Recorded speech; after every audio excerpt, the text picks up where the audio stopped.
Ao lado dele, Ereni Miranda. Quando minha mãe me pediu para ler o rascunho deste livro e ajudá-la a escrever as coisas que talvez tivesse esquecido, senti-me muito feliz. O que eu não imaginava é o quanto iria me emocionar. À medida que ia escrevendo as lembranças de nossa vida em família, emocionei-me muito. E, por vezes, precisei parar e dar lugar às lágrimas. Este livro mostra exatamente o que vivemos, ao lado dele, do missionário Davi Miranda. Não apenas um líder de uma grande multidão, mas, acima de tudo, um pai amoroso e que tivemos o privilégio de ter conosco. Caro leitor, você viverá nestas páginas as lutas que passamos, mas também uma trajetória de providências e vitórias que recebemos do nosso Deus. No amor do Senhor e com carinho, Débora Miranda de Almeida. O começo de nossas vidas. Foi em uma noite de verão, no ano de 1965, que eu o conheci em uma vigília, realizada na casa de um casal de crentes. Percebi seus olhares dirigidos a mim enquanto cantava e tocava meu cavaquinho junto com os demais irmãos. Pela manhã, ao terminar a vigília, fomos todos juntos até a avenida mais próxima, onde alguns tomavam suas conduções para retornarem às suas casas. No trajeto até o ponto de ônibus, conversamos um pouco. Quando chegamos, ele ficou no local do ponto e eu segui caminho com meus pais, indo para casa a pé. Depois de termos andado uns 50 metros, virei-me e abanei a mão para ele, que correspondeu prontamente. Penso que foi amor à primeira vista. Meus pais perceberam logo, porque ele começou a visitar nossa casa com frequência e sempre com uma desculpinha. Ele trazia aparelhos de som para meu pai consertar e conseguíamos trocar algumas palavras rapidamente. Essa foi a maneira que achou para me ver. Isso durou até o dia em que se declarou, dizendo que gostava de mim. Meu coração saltou no peito. Então, entregou-me um bilhete com este versículo bíblico. Porque eu bem sei os pensamentos que tenho a vosso respeito, diz o Senhor, pensamentos de paz e não de mal, para vos dar o fim que esperais. Jeremias 29:11. Em resposta, enviei o versículo de Provérbios 16:1. O coração do homem pode fazer muitos planos, mas a resposta certa vem da boca do Senhor. Eu queria dizer que Deus é quem sabia a resposta certa para nossos sentimentos, e que se o Senhor aprovasse, eu ficaria feliz, porque também já gostava muito dele. Quando ele visitava minha casa, nós cantávamos hinos e muito nos alegrávamos. Passados 2 meses, ele pediu-me em casamento para o meu pai e disse que teríamos que nos casar logo, porque não era bom para um pastor ficar namorando por muito tempo. Meu pai concordou. E não é que já na semana seguinte ele trouxe as alianças para o nosso noivado? Nesse dia, chamou-me ao portão de casa para falar em particular e expôs-me a sua situação financeira.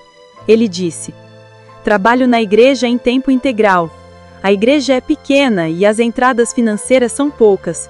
Em primeiro lugar, pago as despesas, programa de rádio, aluguel, água, luz. Se sobra algum dinheiro, uso para o meu sustento e de minha mãe.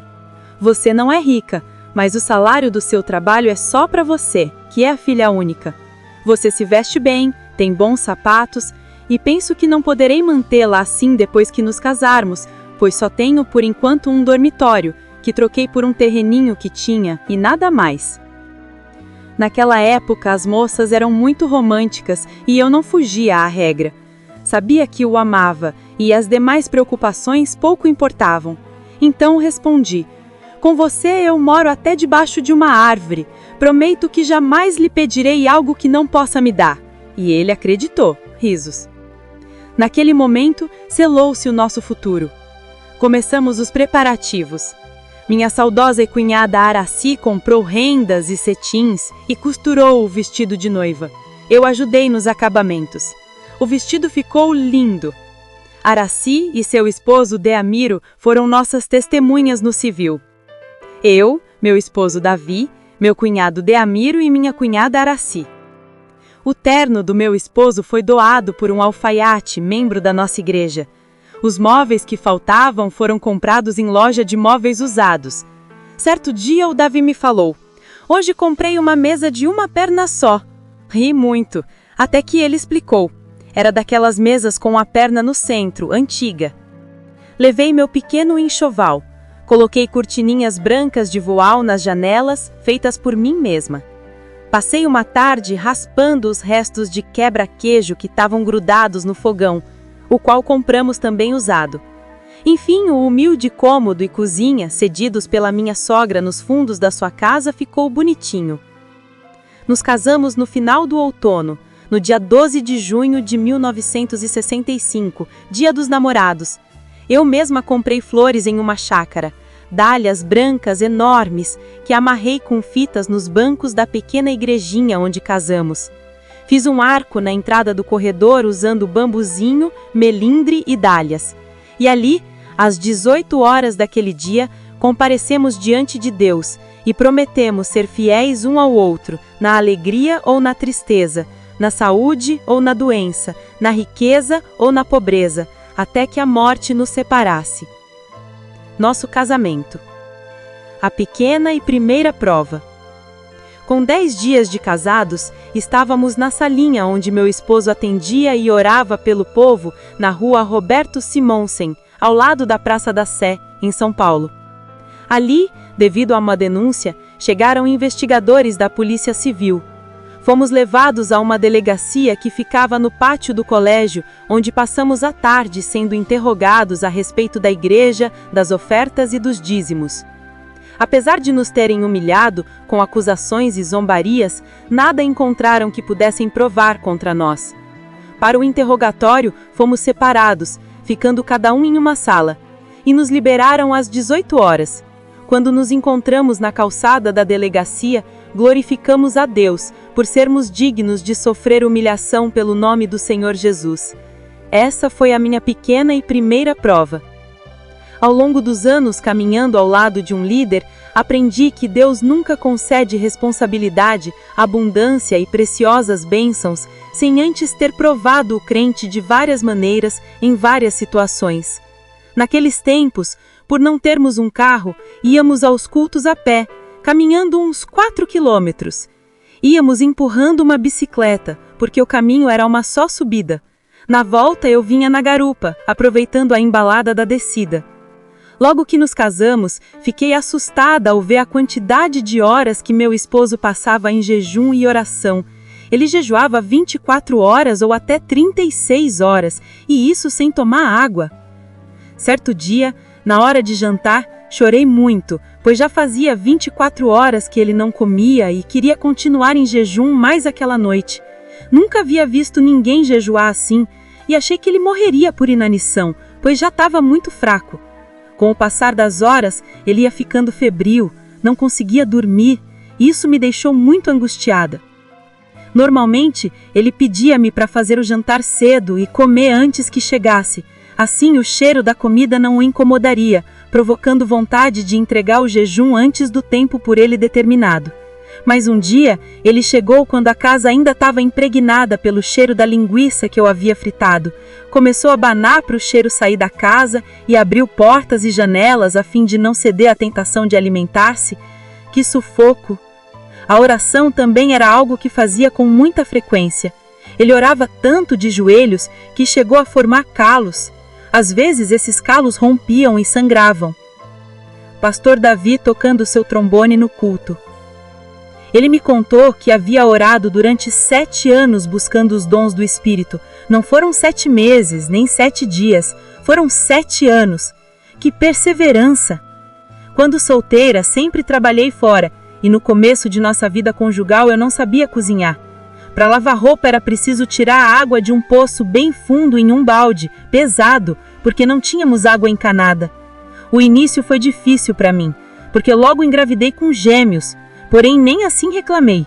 Meu esposo também nunca reclamou que a minha comida era ruim, já que minha sogra cozinhava muito bem. No primeiro almoço servia arroz e sardinha enlatada. O enxovalzinho dos bebês nós ganhamos. Várias pessoas compraram algumas pecinhas de roupa e de fraldas e formaram o conjunto básico que precisávamos para as crianças. Minha mãe deu a banheira plástica. Ainda assim havia alguma limitação, porque eram 2 crianças.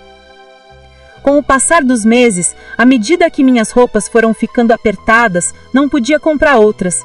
Isso durou até que minha cunhada Araci, que tinha um bazar, viu minhas roupas muito justas e fez um vestido de gestante para mim, que usei até o final da gravidez. Eu só tinha aquele vestido. Lavava-o e muitas vezes secava no ferro quando estava chovendo e não podia estendê-lo no tempo. Mesmo grávida, caminhava toda aquela distância para irmos à igreja. Depois voltava na garupa da bicicleta, ladeira abaixo.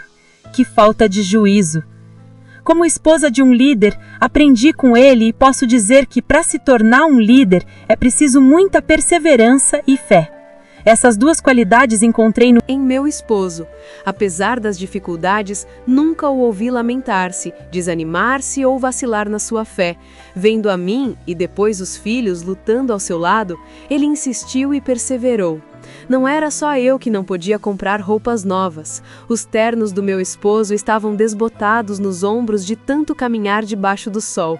Um dia, preocupada com a aparência de suas roupas, tive a brilhante ideia de tingir um de seus ternos. Coloquei água e tinta própria para roupas em um balde e levei tudo ao fogo, do mesmo modo como via minha mãe fazer quando eu era criança. Acontece que ela tingia a roupa de algodão, mas o terno era de poliéster. Vocês podem imaginar o que aconteceu. O tecido ficou todo enrugado por causa da água quente e meu esposo não pôde mais usá-lo. Queria ajudá-lo a melhorar um dos poucos ternos que tinha, e agora meu esposo tinha um terno a menos para vestir.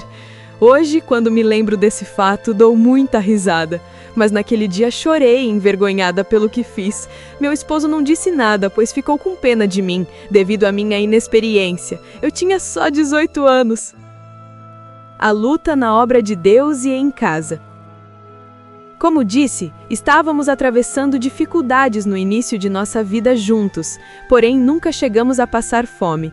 Deus sempre provia o necessário, como diz a palavra em 2 Coríntios 8:5. Como está escrito, o que muito colheu não teve de mais, e o que pouco não teve de menos. Pela fé, tivemos o suficiente na hora exata em que precisamos. Certa noite, meu esposo disse-me: só tenho dinheiro da passagem de ônibus para ir à rádio amanhã, mas não tenho para voltar nem para deixar para você comprar pão para o café da manhã. Eu respondi: não há problema, farei o almoço mais cedo, fique tranquilo. Costumávamos orar ajoelhados, cada um do seu lado da cama. Naquela noite, durante a oração, o pastor Davi teve a visão de um pão redondo, muito crescido e dourado. Quando me contou a visão, fiquei muito penalizada ao perceber que ele estava preocupado comigo devido à gravidez. De manhã, por volta das 5 horas, ele levantou-se e foi à Rádio Cacique, na cidade de São Caetano do Sul, na Grande São Paulo. Estava disposto a voltar a pé até o Jardim Japão, no alto da Vila Maria, onde morávamos, pois não tinha o dinheiro para o ônibus. Fiquei deitada para ouvir o programa que ia ao ar às 6 horas da manhã. Nós dois não comentamos com ninguém que não havia pão em casa, nem dinheiro para comprá-lo, mas contamos para Jesus em oração. Eram 7 horas da manhã quando ouvi que estavam batendo a porta. Atendi e era um presbítero de nossa igreja que era padeiro. Ele havia trabalhado por toda a noite e voltava para sua casa. Quando me viu, ele disse: "Fiz um pão especial esta noite e senti de trazê-lo para vocês." Até aquele dia, ele nunca nos havia trazido nada e nunca mais nos trouxe coisa alguma. Mas o Senhor Jesus mandou que viesse na hora exata da nossa necessidade. Imaginem vocês o formato do pão. Era redondo, crescido e dourado, como Deus havia mostrado ao meu esposo na noite anterior. É de arrepiar, não é mesmo? Tomei meu café da manhã com o pão preparado pelo Senhor, que teve tanto cuidado conosco e cumpriu o que havia falado em sua palavra, conforme está registrado no Evangelho de Mateus 25:26. Por isso vos digo, não andeis cuidadosos quanto à vossa vida, pelo que haveis de comer ou pelo que haveis de beber, nem quanto ao vosso corpo, pelo que haveis de vestir. Não é a vida mais do que o mantimento?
Se inscreva e ative o sininho para receber as notificações de mais vídeos. Compartilhe.